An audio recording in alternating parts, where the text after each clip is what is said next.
this is a practice video for Defying Gravity. This is just a run through for all the parts, just some key things when you're practicing to take note of and how I'm going to structure the practice videos. A couple things. I did my research. This is an American musical based on an American kind of golden Hollywood era, you know, The Wizard of Oz. It's definitely Gravity. I'm sorry, it's not Gravity. It just doesn't sound right when you hear that. So we need to remember every time we see the word gravity to say gravity. Yeah, it's the D instead of the T. This song also starts very slow, and it has some soloists who will sing the entry bit, and then the tempo really picks up about halfway through the next page, page 3, our second page, but it says page 3.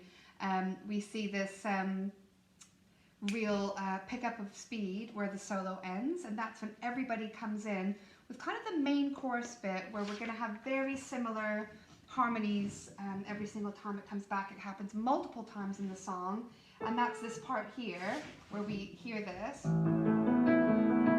It's time to try defying gravity. I think I'll try defying gravity.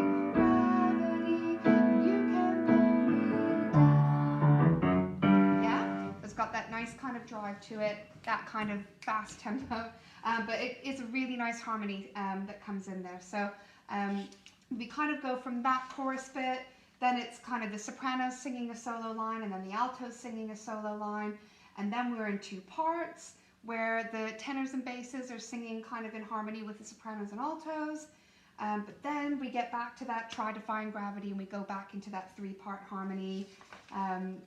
Then there's a real slow bit in the middle where all of a sudden we've just kind of gone, and you can pull me, and then you hear this. Just make sure I get it right. It sounds like this, right?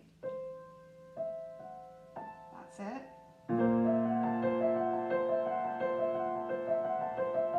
Sorry. And on top of this, we sing this unlimited,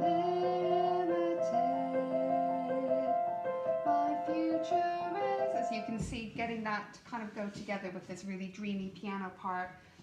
That'll be a little bit of a challenge, but it's kind of like a separate section. And then on page 8, we kind of ramp up the tempo again, and we come back into this up into the sky, defying gravity. So it's back up to being into that faster tempo again at bar 72. Then we've got a key change, but it stays pretty driven right until the end of the piece after that.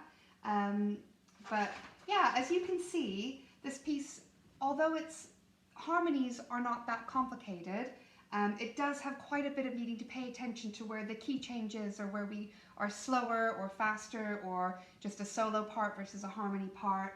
But it does definitely kind of go verse, chorus, verse, chorus, verse, chorus. Another thing to watch out for in this song is that there's quite a lot of close harmonies.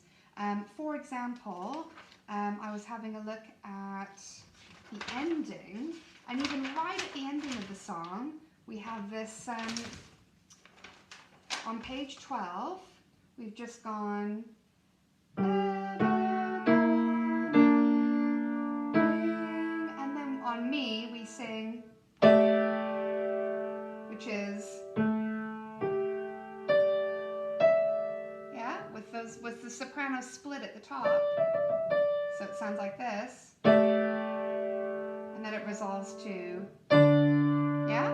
So there's a few chords like that in this song where we get kind of crunchy, really close harmonies that are creating really, really cool harmonies. Very jazzy, actually. There's a real kind of rock jazz element to that, but it will mean that in practice, we'll just have to try a little bit harder to really hear those harmonies, and when we're singing really close together, to not be tempted to kind of go a bit sharp or flat, but to recognize that those notes are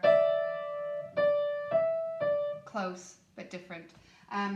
Right, so what I'm going to do now, I would, you know, you've got a little bit of a walk through there in terms of what that driving feeling sounds like, the slower feeling, how we walk through it. And what I'm going to do now is I'm going to do some separate videos. I'm going to do one for the solos at the beginning, and then I'm going to do one for the first kind of chunk of Defying Gravity, and I might just break it into chunks like that.